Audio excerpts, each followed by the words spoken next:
Which Manning brother will win the FanDuel Kick of Destiny 3 on Super Bowl Sunday? Peyton or Eli? Watch the showdown live on Super Bowl Sunday. Plus, new customers bet $5 and get $200 if your bet wins. Only on FanDuel, America's #1 sportsbook. 21 plus and present in Virginia. Must be first online real money wager. $5 deposit required. Bonus issued is non-withdrawable bonus vest that expires 7 days after receipt. Restrictions apply. See full terms at FanDuel.com/sportsbook. Gambling problem? Call 1-800-GAMBLER.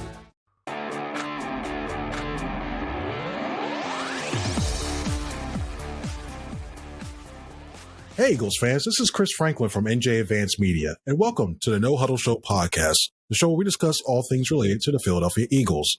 Now, before we begin, I want to remind you that you can read our content on NJ.com/Eagles, and be sure to bookmark that to get the latest Eagles news and analysis. Once again, wants to mention that this podcast is brought to you by Penco Tech. With 2 convenient campuses in Blackwood, New Jersey and Bristol, Pennsylvania, Penco Tech has provided comprehensive hands-on career training for more than 50 years. Featuring programs in HVAC, electrical, plumbing, automotive technology, and more. With dedicated instructors and career placement assistants, Penco Tech can give you the skills and confidence to build a brighter future. Financial aid is available to those who qualify. Learn more and take the first step today at pencotech.edu. Well, we're only a couple days away from Super Bowl 59 officially kicking off between the Eagles and the Kansas City Chiefs, and this is the episode we're going to break down that matchup. Once again, joined today by Brookover and Cayden Steele. Guys, how are you doing today? Hey, Chris, doing great. Thursday at the Super Bowl. It's a good day because it's the last day of availability, and we can't get any more from the players or anybody else after today. You can, but the player availabilities are over, and that means we're inching ever so closer to the game, which is the reason we're here. Nice. Hoopla. Nice. Yeah, I agree with them. The activities have been fun. It's been fun to, for the media day availabilities and Radio Row and walking around New Orleans, but just to see, what's going to happen in this game versus these two teams. It seems like the general consensus, it seems from the national media, is that the Chiefs are going to win. And I'm curious to, what's going to happen. Hey, it looks like, from the sounds of it, you guys might be coming back a couple pounds heavy from all the food, and you guys might have some French accents, so that might be fun. And we're going to break this dang game down a little bit as well, too. We're going to start this down with our opening drive question. And I will start off with this. Eagles quarterback Jalen Hurts was asked what has led the Eagles back to the Super Bowl this year. Here's what he had to say with his answer on Thursday. That every team is different, and I think personally and individually for all the guys on the team, every year requires a different version of that player. And for us, we've got a ton of different players on our team. We got a lot of young players starring and playing pivotal roles and everything. And so you just have to navigate that and find your way as a team for that year. And so we've been able to play disciplined ball. We've been able to play ball and be on the same page and find ways to win. And we're just looking forward to doing that one more time. And once again, that was Jalen Hurts talking about this. Now, I'm going to throw this out there to you guys as well, too. We'll start this. I'll start with Bob on this one, and after that, we're going to all do a free-for-all. We're going to all take part in this discussion here. Bob, when you compare this roster to the 2022 team, is this team in a better position to win this year? Yeah, it's funny, Chris. Yeah, I think you have to say yes because they have the #1 defense in the league. But the defense in 2022 was very good. They set a franchise record with more than 70 sacks. But I just think this team is better equipped than that one. Probably the where they're best equipped, and it'd be even more so if Kobe Dean had got hurt as a linebacker. Zach Pawn is a defensive player of the year candidate, and remarkably, Oren Burks. I mean, they talk about a lot of great things Howie Roseman did. Perhaps the most underrated one is bringing in Oren Burks, who was a special teams mainstay this year, but since he's had to step in at linebacker, maybe miss a slight beat, but what would they be doing without him? I mean, I think defensively they're a better team, and then the Saquon Barkley factor can't be underestimated. He had one of the greatest years a running back's ever had. It reminds me. No, they're not explosive, and they didn't try to be or have to be in the passing game, but it does remind me a little bit of when the Rams got Marshall Faulk, and then it just opened everything up. How are you going to stop us? Pick your poison. and their weapons weren't all together very often this year, but there's a ton of them. And we saw in the NFC Championship game what happens when they're hitting on all cylinders. Yeah. I agree with Bob that this team is probably overall better. I think the biggest difference for me, it's not even in the personnel, which I do think is better on defense and then on offense as well, because you add in the factor of Saquon Barkley, but it's the coaching.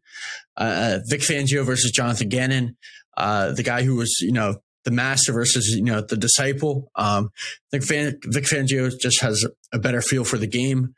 He's been one of the best defensive coordinators in the NFL for the last 15 years. So I just think in this position against Mahomes, he's going to be better prepared. I know his track record says has struggled, but he's gotten the most out of this Eagles personnel, which I think is really talented. I think they're going to cause some problems for Kansas City's offense this time. Especially, I think they'll be able to get after Mahomes a little bit. I don't think Kansas City's as explosive, so I think we'll see that as well. But I think Vic Fangio is the biggest factor. He's been incredible. He's probably been the best assistant coach in football this year, or at least one of them. And that's a huge factor. But also just in terms of the personnel, I mean, Zach Bond's been an upgrade over TJ Edwards. The secondary, I think, is a little bit better. I know Bradbury is playing at all pro level that season, and Slay, but I think there's just a lot of youth in the secondary, and I think they're faster defense overall.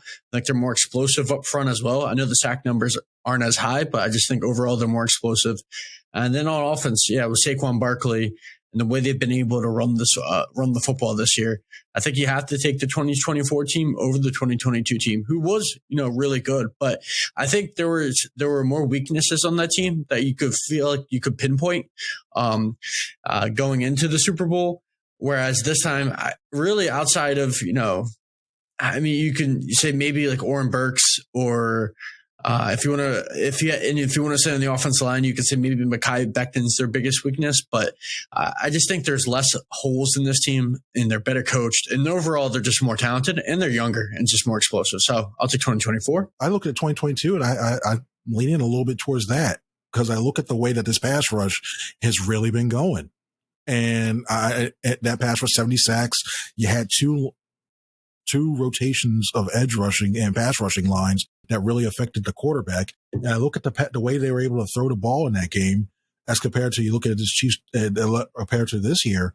I'm looking at this and like, I don't know.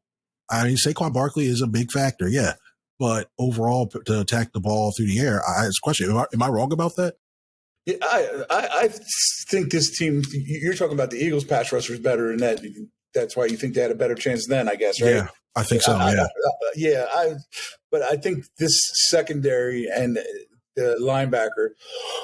One of the interesting things I actually read at NFL Gen Stats put out something this morning, and before I even got out of bed, I was reading about this game, and their stats were interesting. And that one of the things that Patrick Mahomes has done since the playoffs started is getting rid of the ball really fast. So in that scenario, you're probably not going to get a lot of sacks anyway. What it made me immediately think of, though, and I don't know how relevant it was, but you guys remember, Cayden and Chris, when the Eagles came down to play the Saints were 2-0, a hot team. Derek Carr had a lot of success against Vic Fangio defenses in the career, more than maybe any other quarterback. I think the only other one more success was Lamar Jackson. And his MO, get rid of the ball quick. So, but I just think this Eagles team, if you're going to try to play that way against them, and we started seeing that after the Tampa Bay game, because they were getting rid of the ball quick and they're killing the Eagles with his 5-yard passes that turned into 25-yard gains. And after that game, the Eagles started playing playing not uptight, but tighter to the line of scrimmage, and really pressuring teams defensively. And I think we're going to see that kind of thing. That doesn't mean that Mahomes won't complete and be successful. Of course, he's going to have some success. He's the greatest quarterback of the modern generation right now, with Tom Brady retired. But I just think that, even though that team had a lot more sacks, they didn't really have a lot of sacks in that Super Bowl. I think this defense is just better equipped to handle whatever is thrown at them. And the Chiefs are going to throw different stuff at them for sure. Cool. Sticking with Hurts, how big is this game for his legacy? I think it's huge. What do we hear all the time? I actually asked this. I forget whether it was after the Rams game or the Commanders game, but I asked it. I said when we were in Cincinnati, it just sticks out in my mind when the Eagles beat Joe Burrow and Jalen beat Joe Burrow in Cincinnati. Going into that game, we all heard, "Oh, Joe Burrow, he's the greatest quarterback." Joe Burrow, if only Jalen Hurts was as good as Joe Burrow. And I said, well, what does it mean to you to beat a team that has Joe Burrow running the offense? And he was very respectful of Joe Burrow, but his answer basically was, I have a standard too. And fast forward to that Rams or Commanders game. I said, what's your standard? I said, what's your standard, Jalen? He said, winning. My standard is winning. And if you're going to have a legacy, and then it's about winning. Then your standard is winning. Then you got to win this one. So I just think, it's a huge, huge game for his legacy. Now, think about it. If he's, what is he, 27 years old, I think, 26, 27, but whatever age he is, young age he is, if he wins this one, he will have been in 2 Super Bowls and won one before the age of 30. That's a pretty good legacy. Yeah. This is critical for his legacy and his narrative. I've a lot of different quarterbacks in the league. I think Jalen Hurts is the one where one person thinks he is versus the other is so vastly different. I know some guys think he's this clutch, just quarterback who's big in big time moments, and they believe he's, maybe not in that top 4, but they believe he's a top 10 quarterback who has the ability to, be a difference maker. And then there's other people that don't think that about Jalen Hurts. And I think Jalen Hurts, the thing is that we've seen high peaks. Like the Super Bowl loss and like the Commanders game last week in the NFC Championship. This season against the Steelers and against the Bengals, I think you've seen peaks of Jalen Hurts where if he's had to win you a game, I know they end up losing that Super Bowl, but generally showed that he can win you a game through his arm. But not everyone believes it. I'm not sure if he's going to have to do that in this game necessarily. I think he's just going to have to take some shots, maybe a couple shots here and there, and he's going to have to connect on those. And if he's able to do that and they win, I think the talk around Jalen Hurts is different because 2 Super Bowls in 3 years. And if he wins one of them, be in discussion for the greatest quarterback in franchise history. I think that'll help solidify his status as a top 10 quarterback in the NFL. So winning, like Bob said, matters to him. That's all he talks about. I mean, I seen the viral, photo of him from one of the meetings after the 2023 seasons where he's got the screen saved of the Chiefs and with him walking off with the confetti. So obviously this means a lot to him. And I think it'll mean a lot to his legacy if he does win. But if he does lose, I think some of the legacy stuff will be is not going to be on the good side of things necessarily. I think people are going to start to question Jalen Hurts, and I think it'll probably be a little bit unfair to do that. But I think that's what's going to happen is if he loses, even if it's not totally his fault, I think people are going to have question marks about Jalen Hurts going forward. So I think of all the players in this game, Jalen Hurts has the most on the line and has the most on the line just for his legacy in general. Oh, and I'll throw this back to you guys quickly because I'm thinking about this and I'm looking at this as well too in terms of, say, if he has the same type of performance he has in 57 as he does on Sunday, does that play a role and factor into it at all? Say, because you look at the way he's got the winning record to got this team to 2 Super Bowls. Does that even play a role, even if he plays well in this game? Do you think that's enough to say, you know what? Okay, he's among the top 5 quarterbacks, or it's just like, all right, bypass him? Like, because that's what I'm questioning about that. Yeah, I don't know that anybody wants to put him in the top 5. But if he wins a Super Bowl, I think he definitely shoots into that stratosphere, and especially if he wins a Super Bowl and plays anything close to what he played the way he played 2 years ago, he's in that stratosphere. All of a sudden people stop saying, oh, he can't do this, and instead of saying, oh, he can't do this or he can't do that, they'll be saying he did do this or did do that. And, and to your point, Chris, even if this Super Bowl were to play out the same way the last one did, with Jalen Hurts playing that kind of game, you still have to say, he did this and he did that, because the only thing you could put any blame on Jalen for in that last game was the fumble. It was a bad fumble, but they recovered from that and went up by 10 points in that game. Otherwise, he played an incredible game. He absolutely outplayed Mahomes that day. But he's got to play really well, and I think if he does that, and even if it's a competitive game, I think people do need to start saying he can do this, and he has done this, and he has done that, rather than he can't do this, he can't do that. Well, I was going to follow up with this. You say he's not top 5. Where is he at right now? I'm saying I don't think many people want to put him in the top 5. Oh, I got you. Okay, I got you. I apologize. Yeah. I'm not necessarily saying I don't put him in the top 5.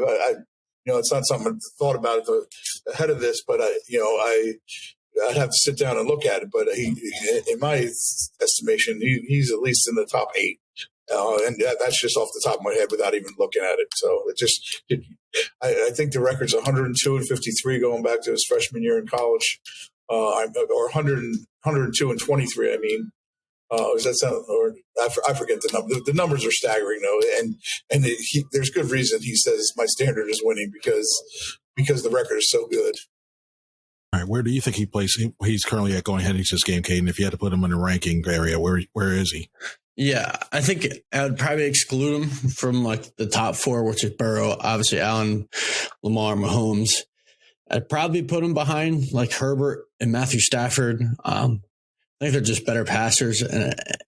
But I mean, I think probably in that next tier of quarterbacks is where I put him. I think people don't account for it. Not only, I think Jalen's a good passer, but he's also a really, dangerous player with his legs as well. And I think people, for some reason, forget about that context. And I think that elevates his game as well. So I'll probably put him in that. I think that Jordan Love, CJ Stroud, like Jared Goff type tier. I think like bottom top 10-ish, maybe like 11th best quarterback, but I think he's an above average starter in the NFL, and he's not a liability, and I think some people make him out to be. All right, cool. Now we're going to go to our run pass option, where what I'll do is I'll read a statement, and what these guys will do, Bob, Cayden will decide if they run with it. If they like it, they'll run with it. If they don't disagree with the statement I make, they'll pass it. Now, today we're going to do it a little differently. I'm going to give the question first off, and then we're immediately going to go around between us and ask run or pass. Then we're going to discuss the answer to see if we can convince the other person to join on this one, too. So here's the question. According to Next Gen Stats, the Eagles have the second lowest blitz percentage in the playoffs of any team at 16.2%, with the Baltimore Ravens blitzing only 13.9% of their defensive snaps. Eagles defensive coordinator Vic Fangio will have to step out of his comfort zone and blitz more to put additional pressure on Patrick Mahomes. Are you running or are you passing? What do you guys say? I'll Go ahead, Cayden. Yeah, I'll go passing one because I think it's a change. Okay, you got to pass. I'll say, okay, I'm sorry. We'll get a discussion second. Okay, you got to pass. What are you doing? Yeah, I'm going to pass on that too. Oh, whoa! I'm the only one. I'm the only one running with this. You say more. You say they're going to need more pressure, huh? I think they're under pressure. Your honors. I like to present to you above the courtroom. Patrick Mahomes, when he sits back and has time to look and decipher his own defense, he can pick it apart. And you look at the way that the Eagles, the Commanders especially, I'll start with that when Jaden Daniels did have time and he was able to find, especially Terry McLaurin, that crossing route, when he was finally able to find Zach Ertz in the middle of those zones they picked apart, he was able to do that. So that's why I'm thinking, like, all right, you got to find some way to get more pressure, to get like 5, 6, maybe you send Cooper DeJean, what have you, to get to do that for him. I know it's not something he likes. And I know we look at his history with Patrick Mahomes, it's been rough.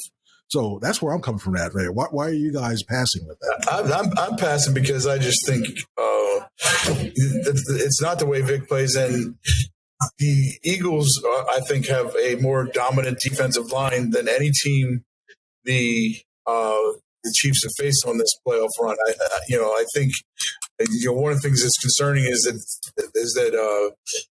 Jalen Carter's been sick the last few days, so you don't want that. But if the Eagles are healthy, I think they're capable of getting pressure just with the guys they have up front. I mean, one of the things that makes Jalen Carter so great is his ability. He led the team in pressures this year, but not only does he make them great in the pass rush because of his own pass rush, but he makes it easier for guys like Milton Williams and Moro Jomo to get to the quarterback. Now you add the fact that Nolan Smith has become a real presence in the pass rush.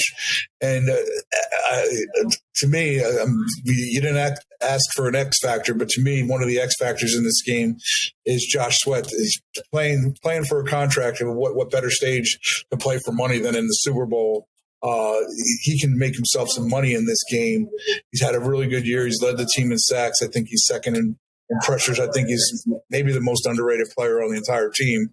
I see him being an X factor. I think the Eagles are going to be able to get pressure, but I also go back to, I think Patrick Mahomes is going to be getting rid of the ball fast, and he's not, they don't have a great deep threat. They have some fast guys, but they have guys that, like Xavier Worthy isn't a guy who takes the lid off the top. He's fast, but he's not Deshaun Jackson.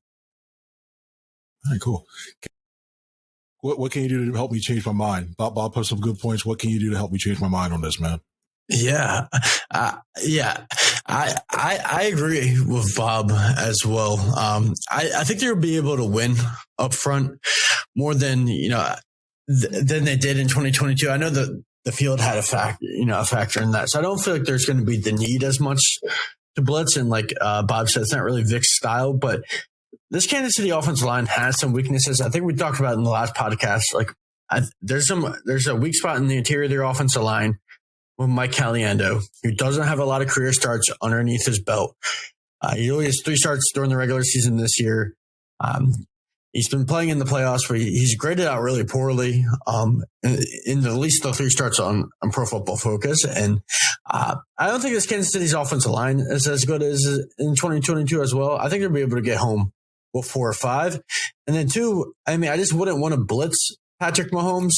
Maybe it's just, maybe they'd be able to rattle him, but I feel like Kansas City's a really smart offensive coach team with Andy Reid, and they've come up with answers for that. And I think Vic has talked about it before. Why he doesn't like the blitz is because, sometimes when you're blitzing, you're kind of, you're letting the offense kind of, dictate their own terms, and you're giving into them. I just think blitzing and going away from the game plan that they've been doing all year long is not the right direction, especially against a guy like Patrick Mahomes and Andy Reid, who probably can read, be able to pick that apart a little bit. So I think they should just stick to 4 or 5 guys. I think they're better up front than Kansas City. I think they'll be able to take advantage of Juwan Taylor and Mike Caliendo, and they won't have to blitz as much as maybe some people think they might have to. Perfect. I'm still sticking with it. I'm sorry, guys. I try to. I still gotta roll with it. I don't know. I hope I'm wrong. I'll let you. You're allowed to be wrong. It's okay. I'll hear about it. I'll still hear from you guys if I'm wrong with that. Now, we got 2 more segments to go. And before we go to the 2-minute warning, which will be our final segment of the show, you guys have been down there in New Orleans, and we all know that there's always some crazy stories that happen, whether it's just a Super Bowl, and we've seen media night, and then we saw the craziness that happens there with people. I've heard one question, one player was asked what underwear color they're wearing, which is like, okay, that's a new one. But then you go to another one where it's just New Orleans as a whole. So I want to ask you guys, do you guys have any story? Actually, before I do that, I forgot a story I saw online on our website, NJ.com, about Jordan Mailata. He got basically stuck inside a skincare place in a mall because he got lured there. He almost missed a team dinner. Somebody got him with that. I'm like, okay. New Orleans is fun. So I'm going to ask you guys. I saw that story, Chris, and I had no sympathy for Jordan whatsoever. He's 6'8", 360-pound man. If he doesn't want to be in the skincare store anymore, stand up and say, "I believe I'm going to be believing." It was nice seeing you, mate. I'll catch up with you Never. I'm going to use this 5-wheel drive and can't make sure I get this one. The 5-wheel drive, get back to my team dinner. Sorry. Curse is more than any man alive. You know, it's like, hey, you could get the bleep out of my way. I've got places to go. I've got places to go. These impressions will not lead us to the Laugh Factory or any other comedy club. But hey, yeah, we get you the gist of this. Australia. Well, I was going to ask you guys, what's the weirdest thing that you guys have either experienced or overheard since you guys been down there? Oh, I got one, but I don't know. I mean, Chris, I'll leave it up to your discretion whether it's, we can bleep if need to and everything else. No cussing. But okay, all right. Me and Ryan Novozinski Novo, like the first night we got here, the last 3 or 4 nights have been, just work. But like the first night we went out to the Bourbon Street and like went out for a couple hours before the week kicked off, and we had an Uber driver pick us up, and the Uber driver picked us up, and he on the thing, I ordered the Uber, and his face, it just looks like a normal guy. And he wasn't. I mean, he's not saying he's not a normal guy, but you get in the car and he's dressed up as Deadpool, which was he's dressed up as Deadpool, and then in the back of his car, he has like a chalkboard listed with prices of like shrooms, alcohol, weed, every drug that you can think of, every alcohol that you can think of, with his phone number listed, where you can get in contact with him again, how you can get him as a driver again. And he was a pretty wild driver. I mean, in that moment, I thought, all right. I mean, and I was praying that, this is not going to be the end of my life, is being with a guy who's an Uber driver in New Orleans. He's dressed up as Deadpool. But I mean, he was a funny guy. He was talking about, he's rooting for the Eagles. I don't remember his name, but he was ripping the Chiefs the whole time. I couldn't really take him seriously, but look, we got a drug dealer / booze seller / Deadpool Uber driver in New Orleans going around, and hopefully this doesn't get him in trouble. I mean, maybe he should, because I don't know if it's very safe, but yeah, that's the craziest experience I've had so far. If you guys ever heard of Silk Road, where it's basically it was like a dark web operation. I'm not going to get too much into it. It just sounds like it sounds like that type of operation with an Uber car. It's craziness. Like, you can't be doing that. Oh, goodness. Wow. That's terrible. You have any stories or anything, man? Yeah, I had that same Uber driver, and I took some of those shrooms, and I don't remember anything ever since. I'll put this preface out there. Shrooms are bad, kids. If you're underage, shrooms are bad, no matter what age. Okay, so continue. Sorry. Who's playing? I'm trying to get back. I have no idea where my hotel room is. I've crossed the street 16 times now. No, actually, I've had one of my dullest Super Bowls. This is my 11th Super Bowl. I've had some good Super Bowl moments over the years, but this has been a particularly dull one. I've had back-to-back nights of Uber Eats. I'm a pathetic man. I had a Shake Shack vanilla shake last night. It's pretty exciting. It was pretty damn good. It hit the spot. But I'm trying to think back to some of my past Super Bowl stories. The best one I can remember is when the Eagles played in Jacksonville 20 years ago. Shannon Ryan was my sidekick on the Eagles beat for the Inquirer, and we were staying at the team hotel. It just tells you just how different the times were. The Eagles had us in the same hotel as them, and that's different. And it was so cool because we never had to leave the hotel because the media availabilities were in the hotel. The night before, the Friday before the game, they brought Jim Johnson in to talk to us for like 30 minutes. And it was just to beat people. And Jim Johnson, he talked about how nervous he was going against Tom Brady. Loved Jim Johnson. But so we were in a different hotel than the Inquirer traveled like 35 people to that Super Bowl at that time, which is also a different time. Although they still have like 16 here this time.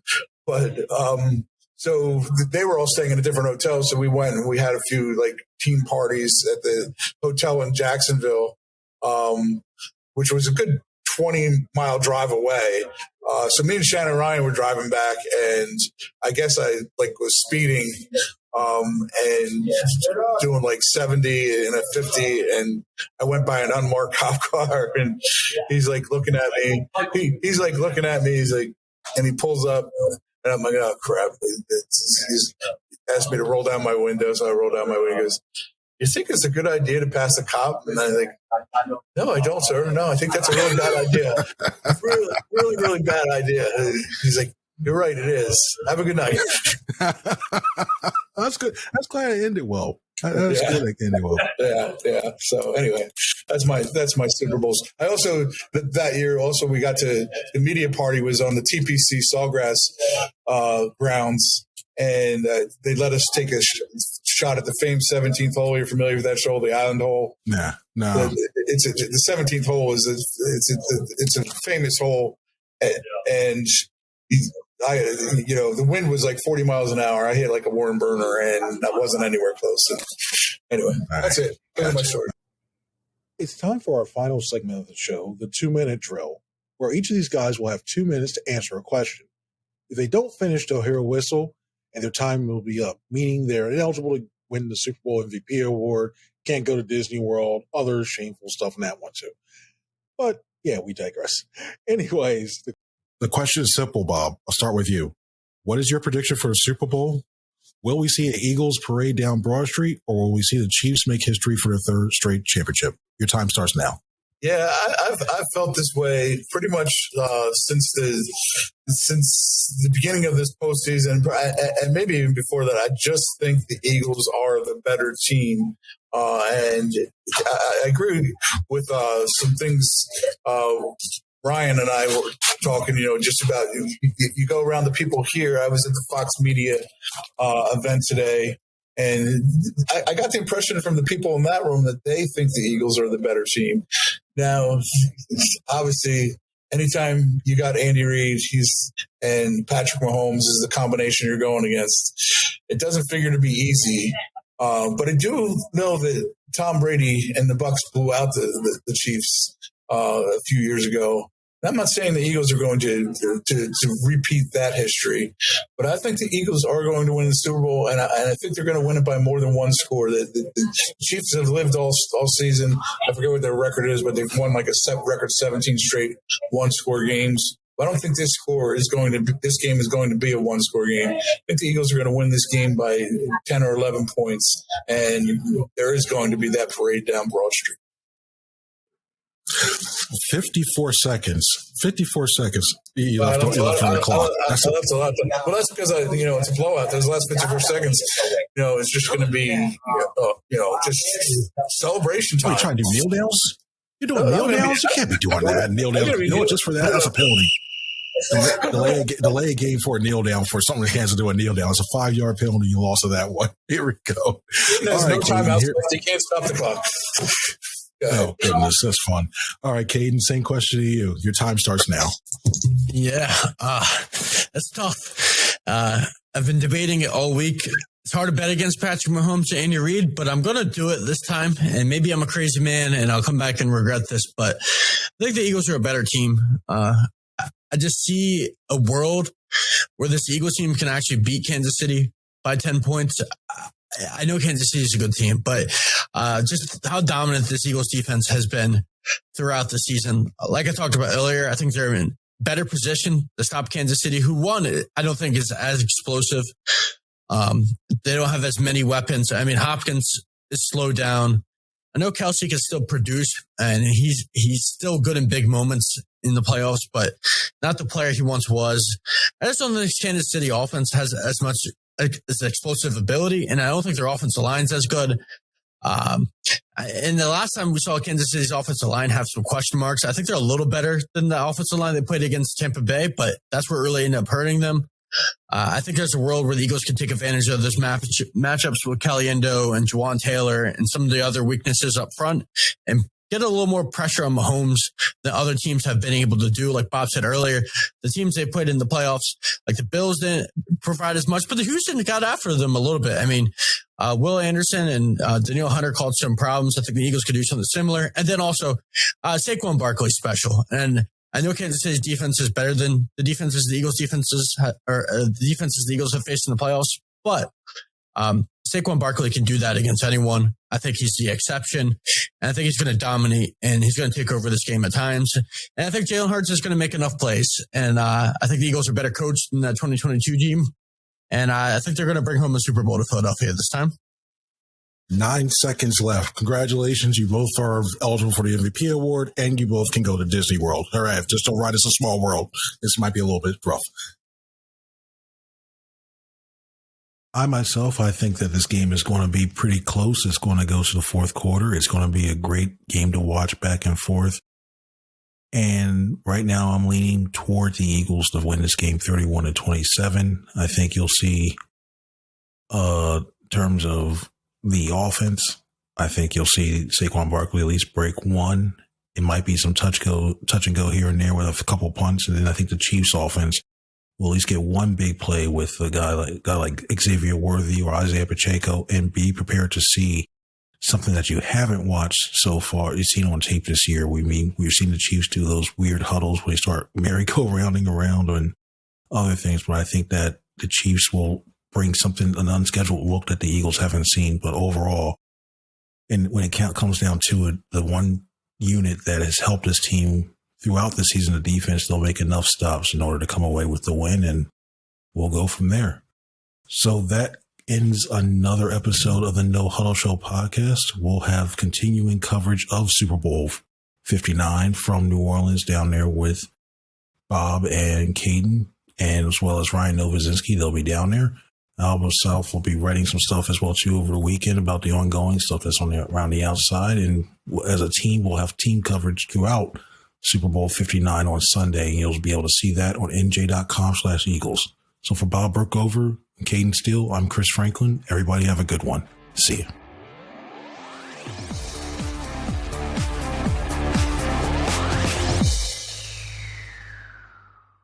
The No-Huddle Show podcast is brought to you by Penco Tech.